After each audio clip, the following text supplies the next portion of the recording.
ചോദിക്കുമായിരുന്നേ, ചേച്ചി എങ്ങനെയാ ഈ പഴയ വേദനകളിൽ നിന്നൊന്നും കരകയറാനായിട്ട്? ഞാൻ ഒത്തിരി ആഗ്രഹിക്കുന്നുണ്ട്, പക്ഷെ എൻ്റെ ഉള്ളിൻ്റെ ഉള്ളില് ഒത്തിരിയും നേരത്തെ സംഭവിച്ചു പോയ കാര്യങ്ങളെ കുറിച്ചുള്ള വേദനകളാണ് കിടക്കുന്നത്. അതുകൊണ്ട് എനിക്ക് അതിൽ നിന്നൊന്നും മുന്നേറാൻ പറ്റുന്നില്ല.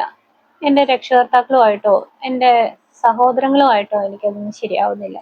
ഈവൻ എൻ്റെ കൂട്ടുകാരുടെ അടുത്ത് പോലും എനിക്ക് മനസ്സ് തുറന്നൊന്നും സന്തോഷിക്കാനായിട്ട് ചിരിക്കാനോ പറ്റുന്നില്ല. കയറാൻ എന്തെങ്കിലും മാർഗമുണ്ടോ ചേച്ചി? ഒന്ന് പറഞ്ഞു തരാമോ? 3 കാര്യങ്ങൾ പറഞ്ഞു. ആ സീക്രട്ട് നിങ്ങൾക്ക് അറിയണമെന്ന് താല്പര്യമുണ്ടോ? വീഡിയോ മുഴുവനായിട്ടും കാണാൻ മറക്കരുത് കേട്ടോ. ഞാൻ പറഞ്ഞു തരാം. Number 1, accept and release the pain. എന്ന് പറഞ്ഞാല് നമ്മുടെ ഉള്ളിലുള്ള വേദനയെ നമ്മൾ മനസ്സിലാക്കുക. അതിനെ മനസ്സിലാക്കുക മാത്രം പോരാ, അത് നമ്മുടെ ഉള്ളിൽ നിന്ന് വിട്ടുപോകുവാൻ നമ്മൾ തന്നെ അനുവദിക്കണം. എന്താ പറഞ്ഞെന്ന് വല്ലതും പിടികിട്ടിയോ? വേദനയെ നമ്മൾ അംഗീകരിക്കണം. ഇനി അത് നമ്മൾ തന്നെയാണ് പുറത്തു വിടാനായിട്ട്. ഓക്കെ, എനിക്കിത് സംഭവിച്ചിരിക്കുന്നു, ഞാൻ ഇതിനെ എൻ്റെ മനസ്സിൽ നിന്ന് മാറ്റിയിരിക്കുന്നു. കാരണം എനിക്ക് മുന്നോട്ട് പോകണമെങ്കിൽ ഞാൻ ഇതിന് റിലീസ് ചെയ്യാതെ സാധിക്കത്തില്ല. നമ്മൾ തന്നെ അക്സെപ്റ്റ് ചെയ്യുക, വേദന അക്സെപ്റ്റ് ചെയ്ത് റിലീസ് ചെയ്യുക. ഓക്കെ, ഇനി അത് ശരിക്കും പറഞ്ഞാൽ ഇങ്ങനെയുള്ള വേദനകൾ നമ്മുടെ ഉള്ളിൽ ഇരുന്നാൽ, നമ്മുടെ ഹൃദയത്തിലിരുന്നാൽ, നമ്മുടെ ചിന്തയിലിരുന്നാൽ, മനസ്സിലിരുന്നാൽ ഇതൊരു രോഗമായിട്ട് മാറും. അതും നമ്മുടെ മനസ്സിലും മുറിവായിട്ട് മാറും, നമ്മുടെ ശരീരത്തിൽ രോഗമായിട്ട് മാറും. വീണ്ടും നമ്മുടെ ഇമോഷൻസിനെ അതെന്ത് ചെയ്യും? ഹോണ്ട് ചെയ്തുകൊണ്ടേയിരിക്കും. അപ്പൊ നമുക്ക് നമ്മുടെ ഫാമിലിയിലാണെങ്കിലും ഫ്രണ്ട്സിന്റെ അടുത്താണെങ്കിലും മറ്റു വ്യക്തികളോടാണെങ്കിലും നമുക്ക് ഈ വേദനയില്ലാതെ സംസാരിക്കാൻ പറ്റില്ല. നമ്മുടെ ഒരു റിയൽ സെൽഫ് ആയിരിക്കില്ല അവിടെ ബിഹേവ് ചെയ്യപ്പെടുക. സോ തീർച്ചയായിട്ടും നമ്മൾ അതിനെ അക്സെപ്റ്റ് ചെയ്യുക, റിലീസ് ചെയ്യുക. 1ാമത്തെ രഹസ്യം.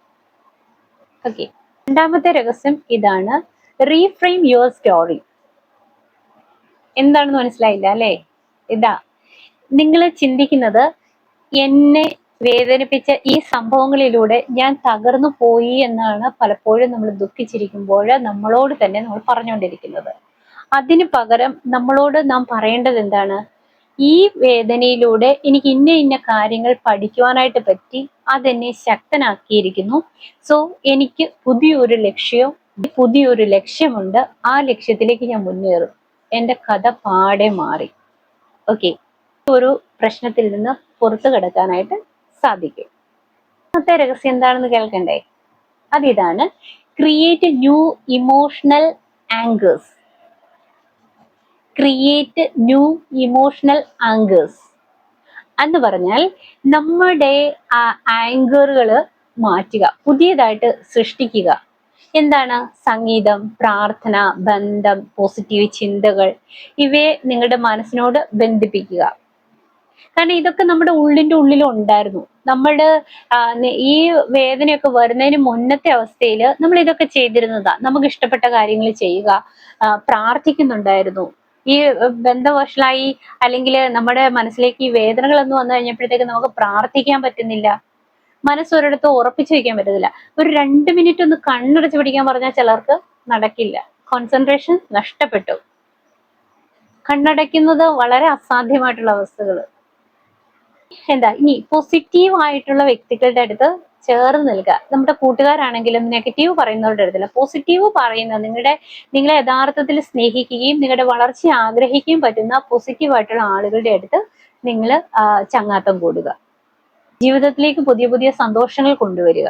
അങ്ങനെ നമ്മുടെ സന്തോഷങ്ങൾ കൊണ്ടുവരിക. അങ്ങനെ നമുക്ക് സമാധാനത്തിലേക്ക് ആയി തീരുവാനായിട്ട് പറ്റും. ഈ ഒരു 3 വഴികളാണ് ഞാൻ അവന് പറഞ്ഞു കൊടുത്തത്. നിങ്ങൾക്ക് ഞാൻ പറഞ്ഞു തരുന്നു, ഒന്ന് ശ്രദ്ധിച്ചു നോക്കുക. തീർച്ചയായിട്ടും നിങ്ങളുടെ ജീവിതത്തിൽ മാറ്റങ്ങൾ ഉണ്ടാവാം. ഇനി ഇതേ സംബന്ധിച്ച് എന്തെങ്കിലും നിങ്ങൾക്ക് അറിയണമെന്ന് ആഗ്രഹമുണ്ടെങ്കിൽ എൻ്റെ വാട്സപ്പ് നമ്പർ നിങ്ങൾക്ക് അറിയാമല്ലോ.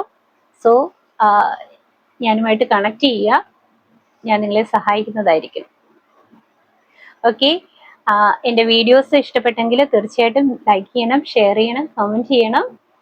അതോടൊപ്പമായിട്ട് അടുത്ത വീഡിയോയിൽ കാണാം കേട്ടോ. Okay, by.